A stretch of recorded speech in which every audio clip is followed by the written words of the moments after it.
என்னடா கையிலுக்குதுன்னு பார்க்குறீங்களா? இதுதாங்க ஆவராம்பூ. நான் தான் உங்கள் இயற்கையாளன் ரித்தீஷ்குமார்.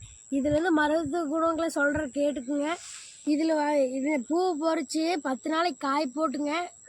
மிக்சி ஜார் இருக்குது இல்லைங்க, அதில் போட்டு நல்லா அரைச்சி மையாக அரைச்சிக்குங்கனுங்க.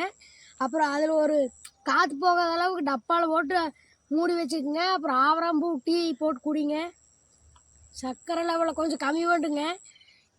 உடம்பு குளிர்ச்சியாக இருக்குங்க, உடம்பு நல்லா இருக்குங்க. ஆவராம்பூவை சுடுதண்ணியில் போட்டு ஜூஸ் போட்டு குடிக்கலாங்க, உடம்புக்கு ரொம்ப நல்லதுங்க. பூவை பொடி பண்ணி நெய்யில் போட்டு பிணைஞ்சி குழந்தைகளுக்கு சாப்பிட கொடுங்க, ரொம்ப நல்லதுங்க. எல்லாரும் ட்ரை பண்ணுங்க. ஆவராம்பூ டீ குடிச்சுக்கிறீங்களா? அதை குடிச்சு பாருங்க, வாழ்நாளையும் மறக்கவே மாட்டேங்க. ஏங்க வீடியோ பார்க்குறீங்களோ? உங்களை தாங்க. இதை குடிச்சு பாருங்க, உடம்புக்கு ரொம்ப ரொம்ப நல்லதுங்க. டேஸ்ட்டும் அல்டிமேட்டாக இருக்குங்க. நாக்கெல்லாம் அப்படின்னு நடனம் ஆடுங்க.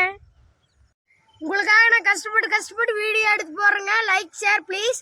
நான் தான் உங்கள் Rithishkumar. I love you. Tata bye.